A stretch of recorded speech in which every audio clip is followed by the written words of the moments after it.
Donald Trump is not what he claims to be. He's a puppet. He's just being manipulated by people around him. Basically, the billionaire tech networks are running the show. One thing they're focusing on lately are these Epstein files. What is, in your opinion, that bigger picture? The Epstein network was the biggest pedophile ring in history. Nonsense. It was a blackmail operation on behalf of Israel and the CIA. Epstein is a gateway to the cesspit. The scale of global pedophilia is absolutely massive. You mentioned AI a lot in the last few years, and it's a part of the roadmap as well. What do we need to keep our eye on? Or is it too late? If you want to see what's planned for the West tomorrow, look at China today. The digital ID, the digital currency, the AI dystopia agenda. The idea is that you become docile. You simply obey. You become an automaton. That's the idea. Why were you and I replatformed on YouTube? They have to go from being the blatant villain, which is what we saw during COVID, but now they're in a phase of, we're the good guys now, we're on your side, because they're trying to pull everyone in to this AI dystopia. David, you seem more focused than ever, and for somehow I feel like the world needs your message more than ever. Where we need to go is beyond the limits of your belief system. You are an infinite state of consciousness that had its perception entrapped in the belief that your experience called human is you. And awakening is when you go, that's not me. When you do that, the world changes. Give it a try, because the world won't look the same.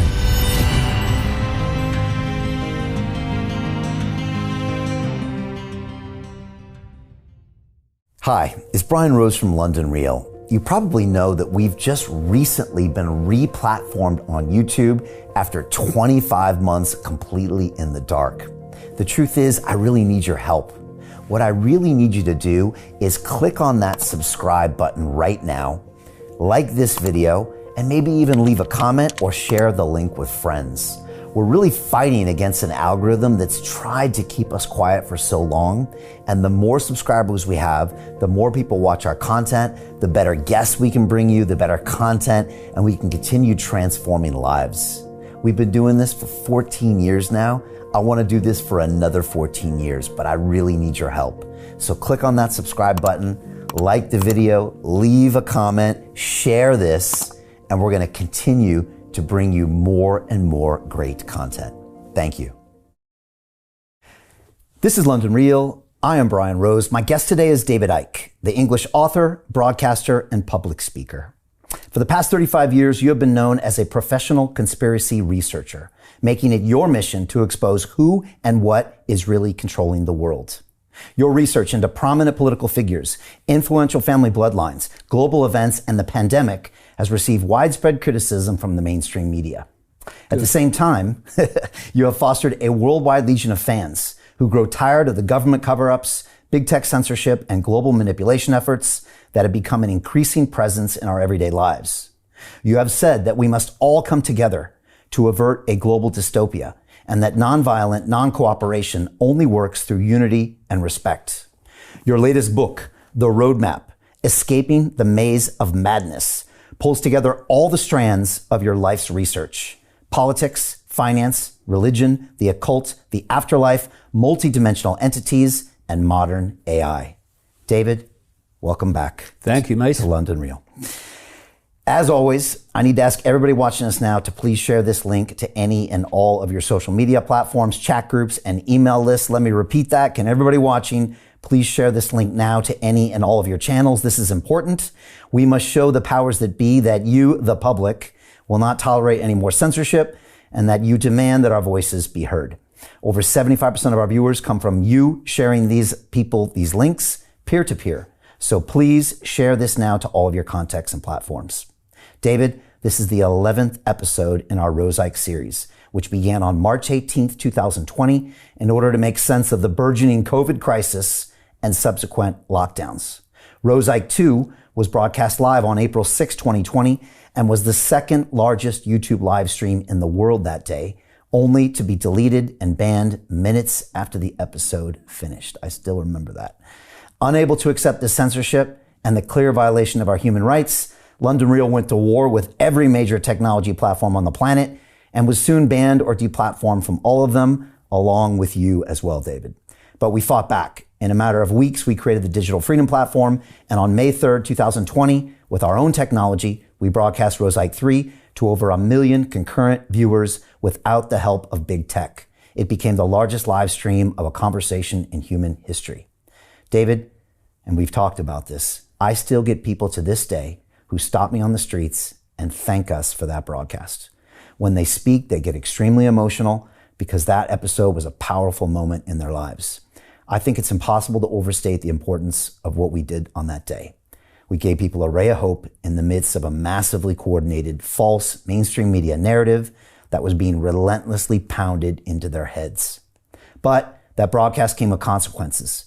Both of us were deplatformed from YouTube and banned or shadow banned on every other tech platform. You have been banned from visiting every country in the European Union, Australia, and countless others. I find that insane. I always tell people that censorship works. They might as well put a bullet in my head because the outcome is the same. We were totally silenced. But we refused to give up. We kept fighting. You published books. You expanded your reach on iconic media. And we continued to broadcast, teach in our academy, and create documentary films. In fact, our movie, We Will Not Be Silenced, that chronicles our journey together in 2020, won over 20 global film festivals, and premiered to a raving crowd in London in 2023, as you remember.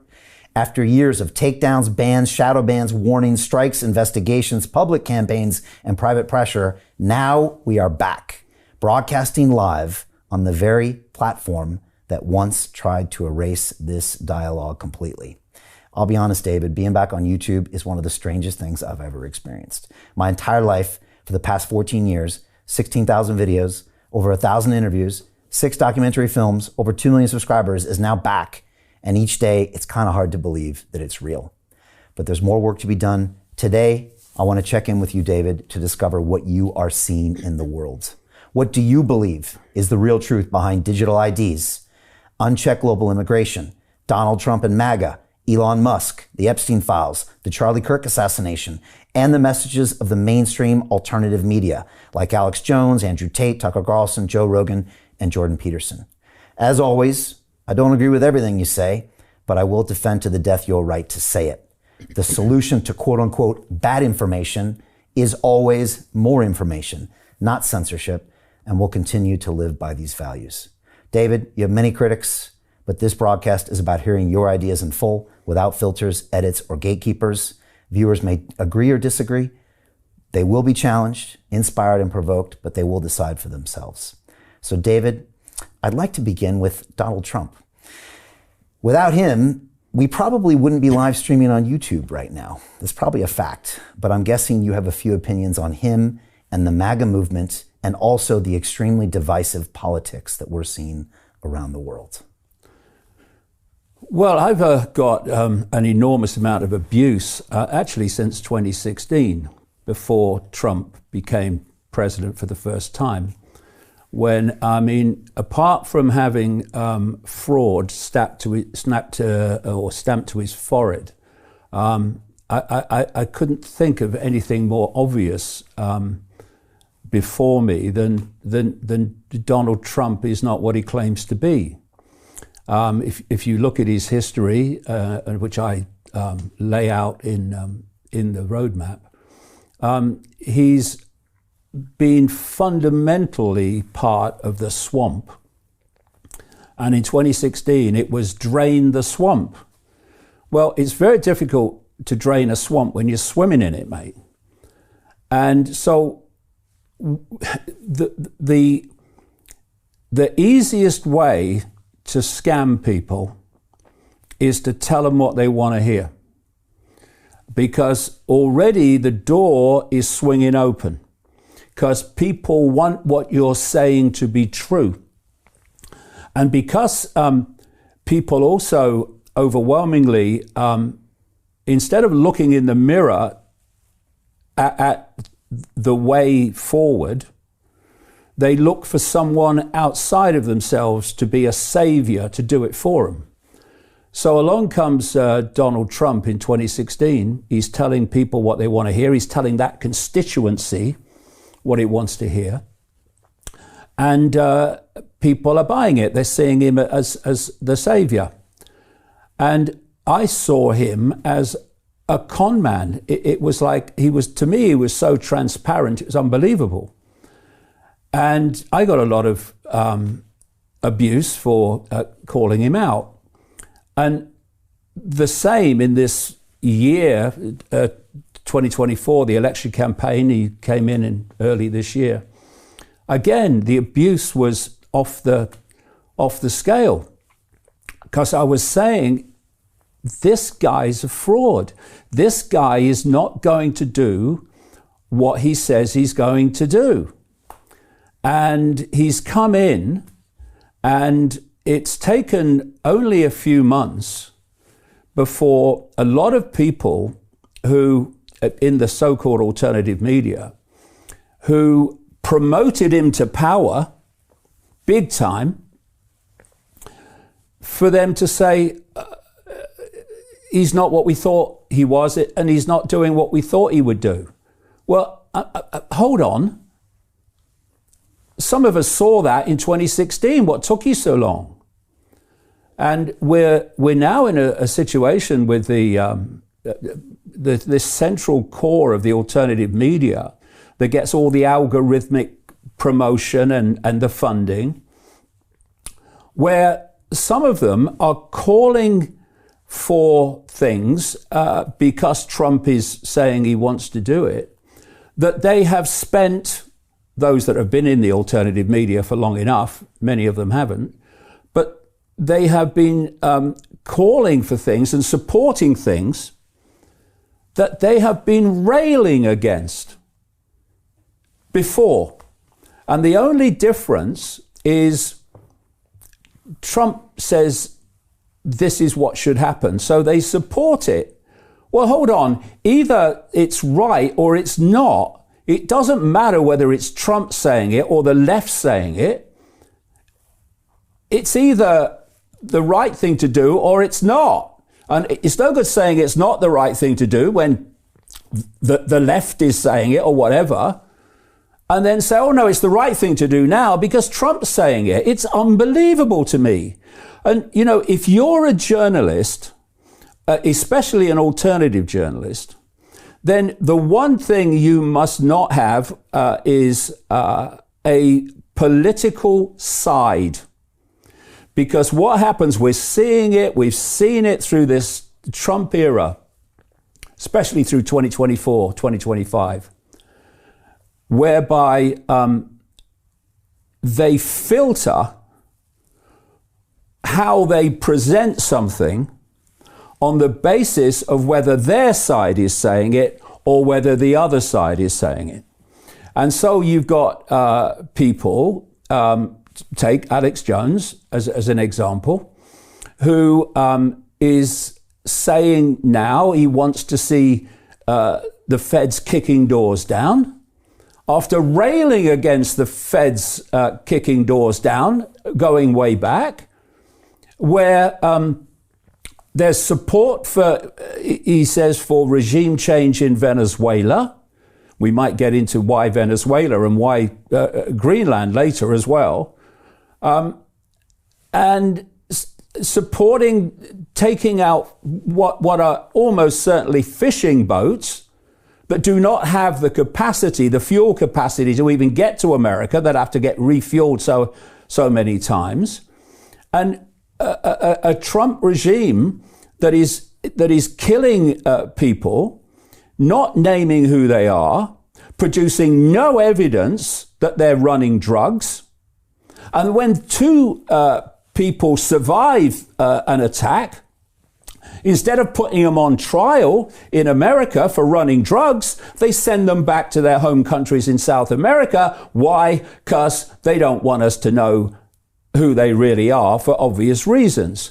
So when I'm seeing the so-called alternative media that's been campaigning in a certain way and against certain things, suddenly now supporting them just because their man is says they have to happen is staggering to me. It's not journalism, and it's certainly not alternative journalism. See, what's happened since COVID is if I'm this global cult, this global network of secret societies with an interlocking mission control that I've been exposing all these decades, if I'm looking at COVID, you just talked about that period, then I would say two things. One,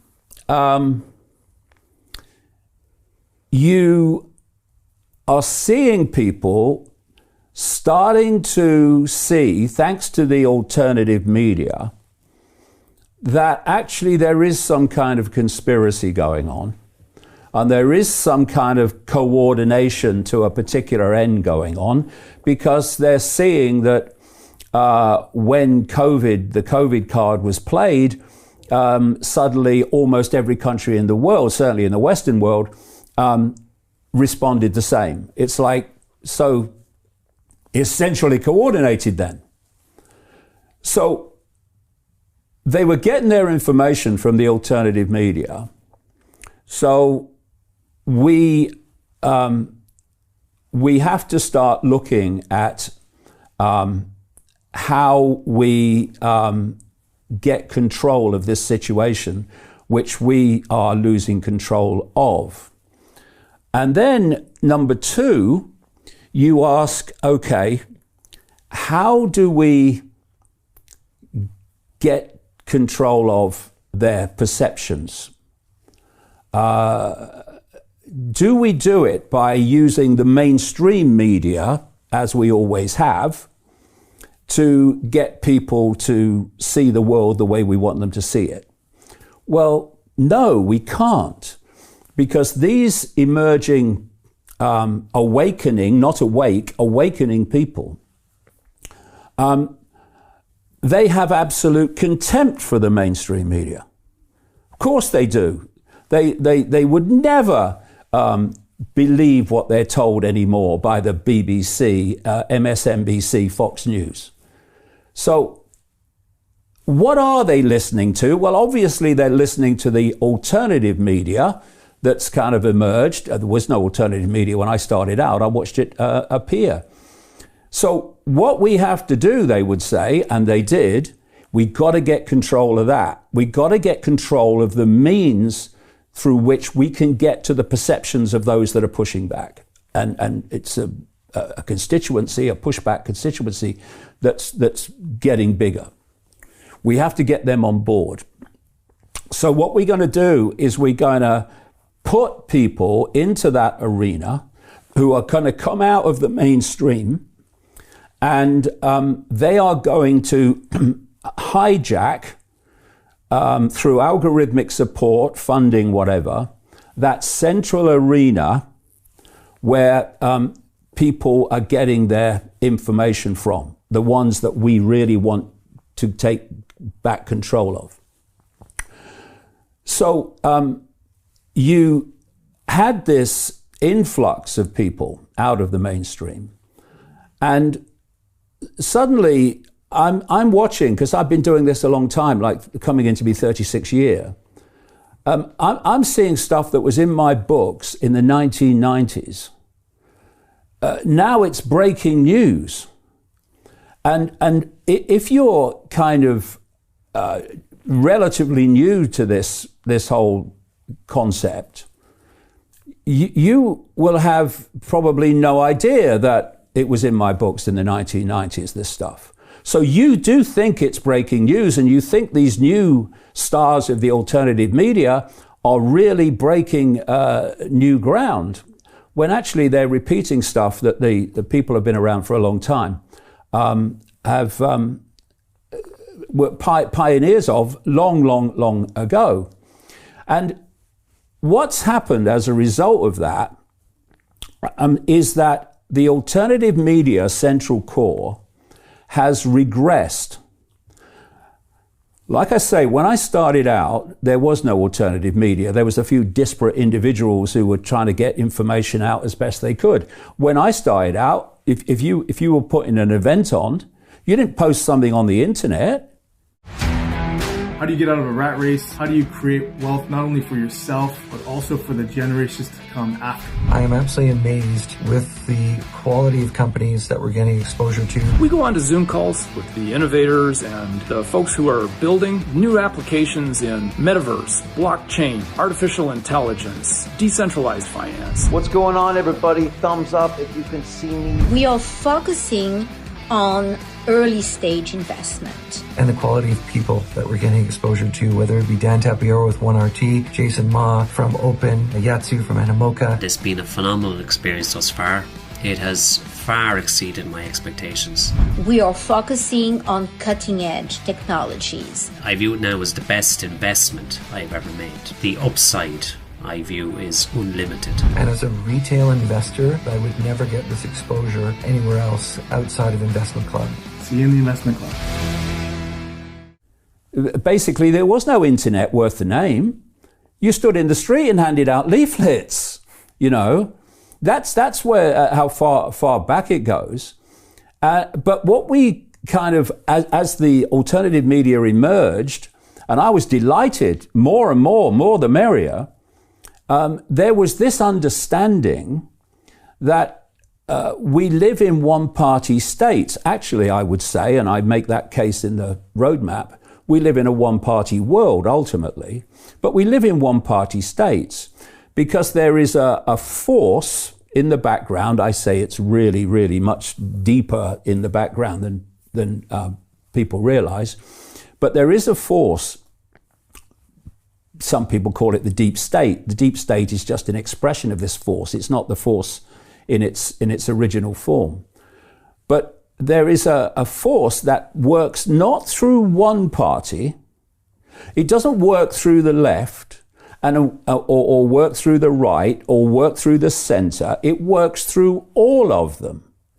So you have a situation where the left and the right will use different rhetoric, and they will use different excuses. But when you analyze the outcomes are basically the same. For instance, there's a common outcome now, which is the takeover of human society by artificial intelligence. This is going to take, if we continue to allow this, it's going to take human control onto a level, perceptual control, thought control, emotional response control, onto a level never before seen in known human history. And so you have, for instance, the government of the UK, currently headed by Keir Starmer, who is so called of the left, and you have the Trump government of the right, and they're both pushing the AI dystopia agenda, the AI digital dystopia agenda.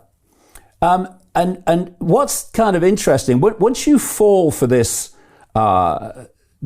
delusion that the two parties are not ultimately controlled by the same force, you fall for the left-right puppet show, the left-right theater, to the point where Trump, in power of the right, uses the left as an excuse to impose tyranny and to impose censorship in many and various ways. In Britain and other countries of the same political persuasion, you have Starmer using the right as the excuse to impose censorship, tyranny, and what we've seen with the extraordinary jailing and prosecuting of people for internet posts. So here you have a wonderful example of Starmer of the left and Trump of the right, but the direction is the same. Why? Because the same force with the same outcome direction agenda is working through both of them. And what's happened to the alternative media, and I say it's been done purposely from the manipulative point of view, is it's regressed from it's a one-party state, same force working through both, to the deep state is the Democrats. The deep state is the left. And so what that has done, and it's happened in Britain of the left, and it's happened in America of the right, it's created this division between right and left. And they're fighting each other, heading towards possibly civil war. And in this country, the same is going on. And yet, if people just symbolically looked up, they'd see the same hand holding the strings of both sides. And so that regression from an understanding of this force working through all sides, as they used to say in America when I first went there in 96 and started talking to nobody in those early days, that people used to say, it doesn't matter who you vote for because the government still gets in. And that's true. That's how it works. And now we're having this left-right regressed view. And if you are a few people, and we're supposed to have about 8 billion people in the world, the number of people in full knowledge who are driving this conspiracy towards global AI digital dystopia is by comparison tiny.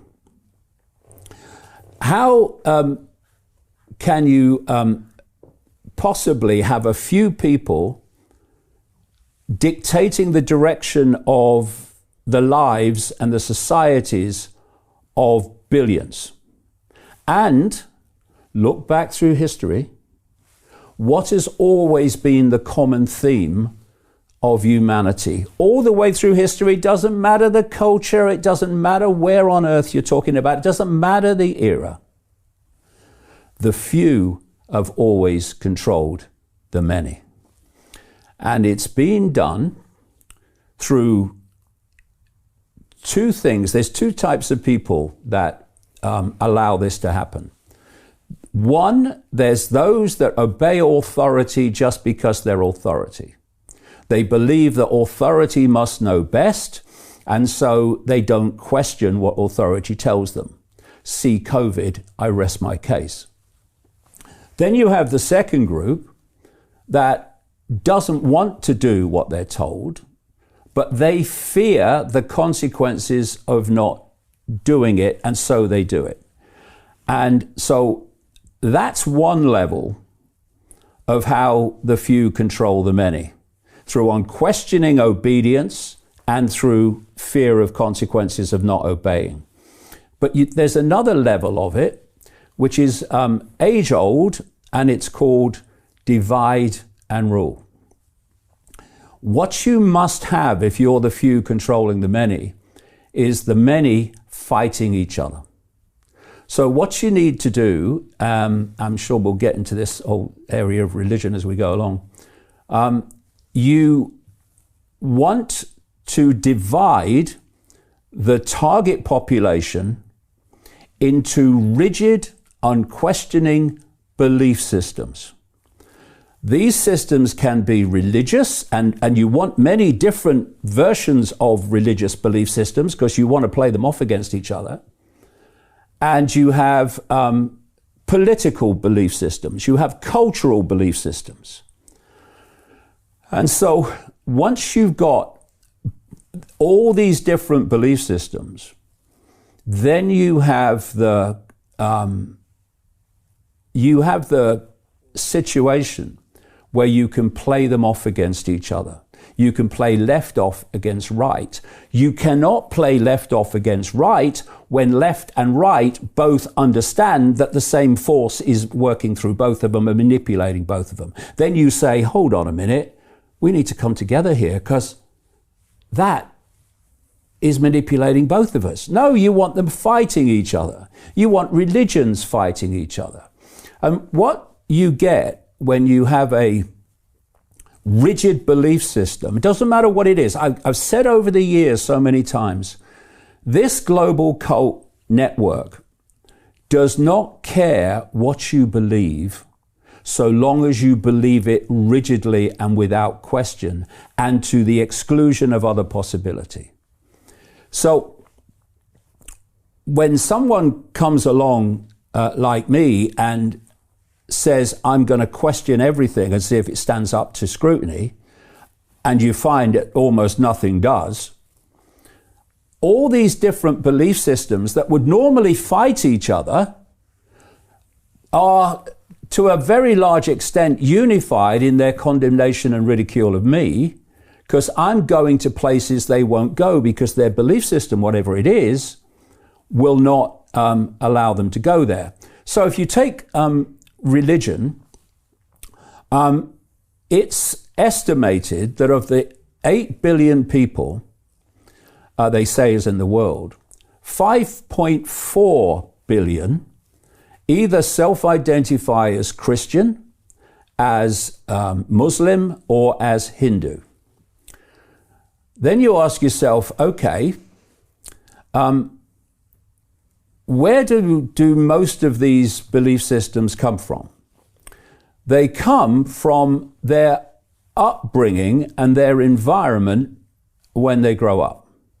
So if you're born in India and within a Hindu family, you're almost certainly going to be a Hindu. If you're born in the Middle East, you're almost certainly going to be a Muslim. And if you're born in the southern states of America, particularly, you're almost certainly going to be a Christian. Okay, now take those people and have them born in India. Take the southern states of America Christian and have them born in India. Are they going to be a Christian? No, they're going to be a Muslim. Are they going to be a Hindu? And the same with these others. I remember a long time ago, it was about 1993, my only trip to Israel, and of course they would not let me in now. It was a bit of a struggle then, to be honest. And I remember standing next to, on what the Christians and Jewish people call Temple Mount, where the big mosque is, the big golden dome. And there were these Muslim kids playing football, only little kids. And I watched them for a bit, and the old city of Jerusalem, within that city wall, it's very small, but it's divided into 4 quarters. There's an Armenian quarter, a Christian quarter, a Jewish quarter, and a Muslim quarter.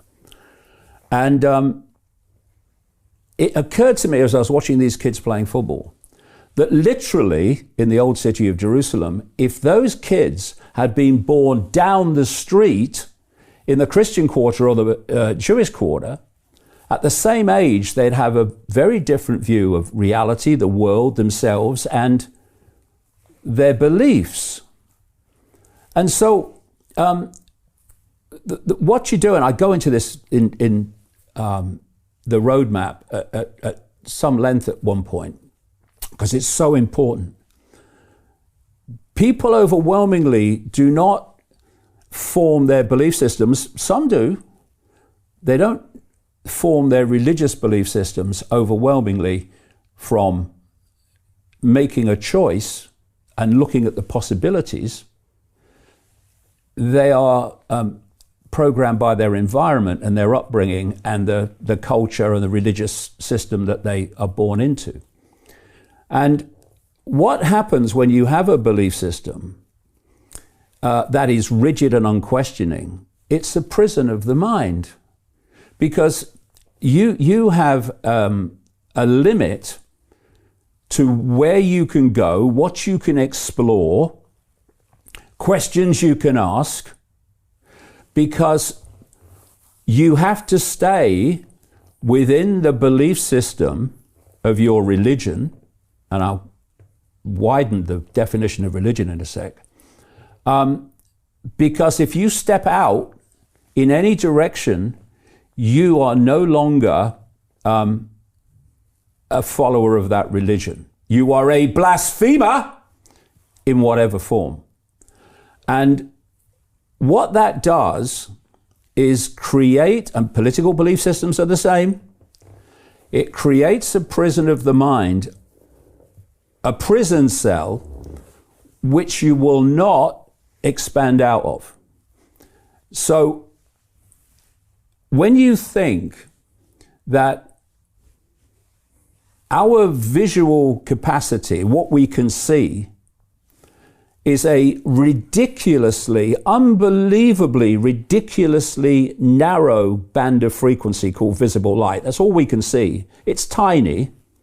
Everything else in the space that we are currently experiencing, we can't see.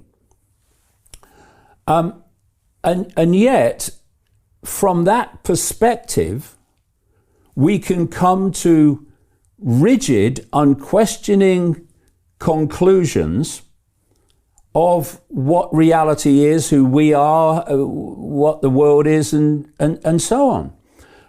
And there is infinity beyond the myopia of unquestioned belief, waiting to be explored, waiting to be understood. But you can't go there, otherwise you're outside the parameters of your religion. And like I say, religion, as I talk about in the roadmap, religion is a mentality. It's not, as my father called it, it's not just confined to bricks and mortar religion, churches and synagogues and mosques and temples. It's a mentality. And I find it supremely ironic that orthodox science condemns religion and ridicules religion often, when it itself is a religion. It's the religious mentality. What does a religion have? It has a story. It has its dogma. It has its own holy book, whether it's the Bible or the Quran or whatever. And it has a limit of where it will go, because it's no longer that religion if it goes any further. Now look at science. Science, orthodoxy, has a dogmatic view of the world. It has its holy books, which are the scientific orthodoxy books.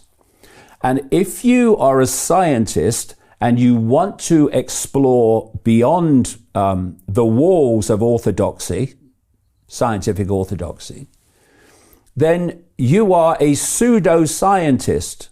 And, Bill's gone a bit crazy, because you are exploring beyond the confines of orthodox science. And you look at the history of orthodox science, and every single dogma at every single point, eventually orthodox science has had to be pulled kicking and screaming into an understanding which they not long before ridiculed, condemned, and even through religion burned people at the stake for having that for that view. And then you look at human-caused climate change. It's a religion.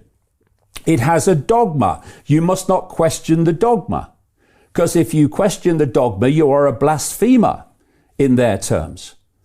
And everywhere you look, you see these rigid belief systems which will not explore beyond them. And then this cult, which has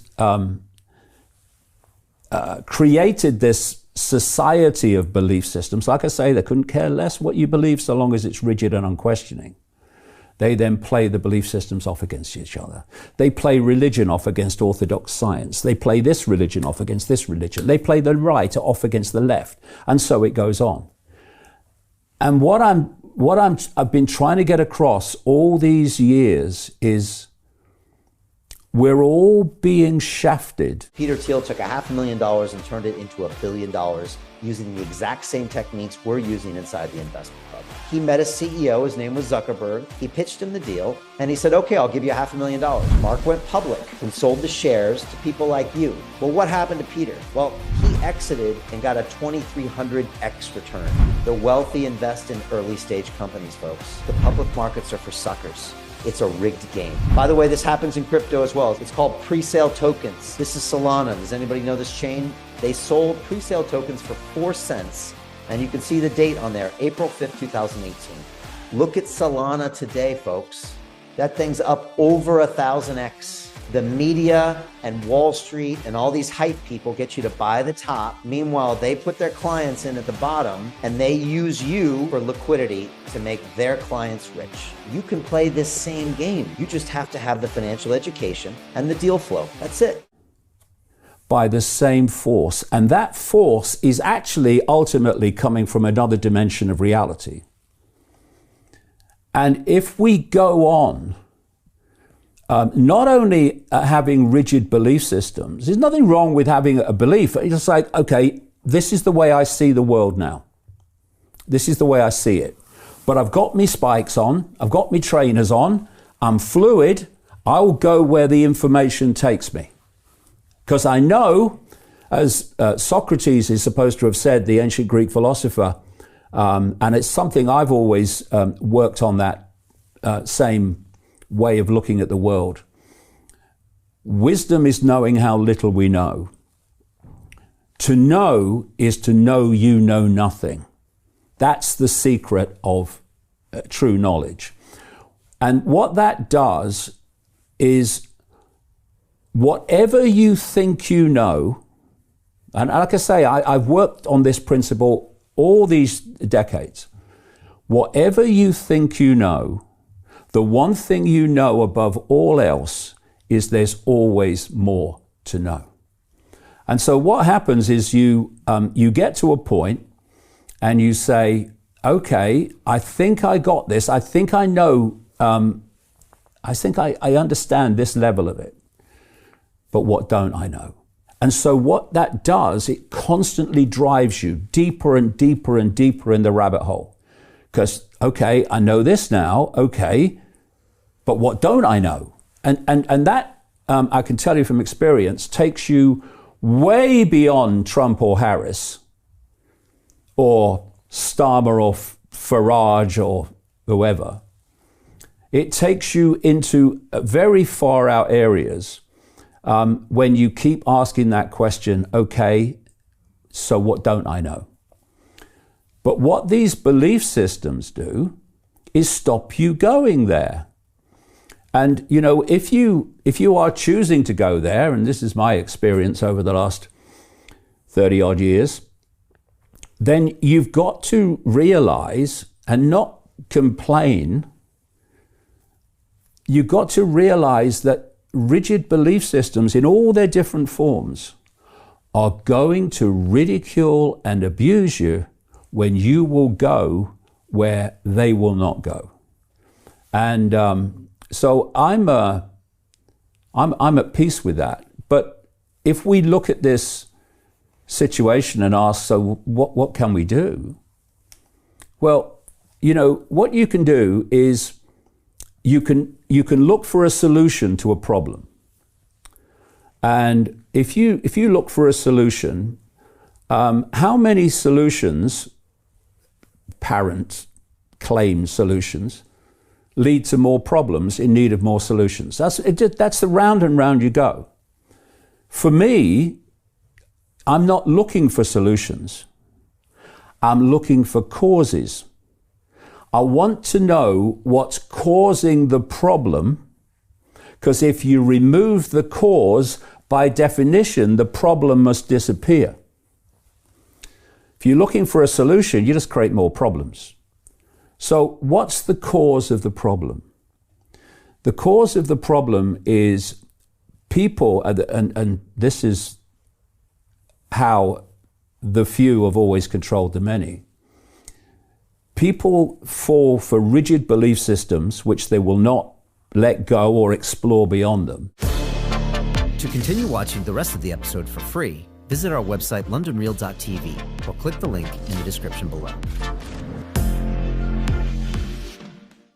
Hi, it's Brian Rose from London Real. You probably know that we've just recently been re-platformed on YouTube after 25 months completely in the dark. The truth is, I really need your help. What I really need you to do is click on that subscribe button right now, like this video, and maybe even leave a comment or share the link with friends. We're really fighting against an algorithm that's tried to keep us quiet for so long. And the more subscribers we have, the more people watch our content, the better guests we can bring you, the better content, and we can continue transforming lives. We've been doing this for 14 years now. I want to do this for another 14 years, but I really need your help. So click on that subscribe button, like the video, leave a comment, share this, and we're going to continue to bring you more and more great content. Thank you.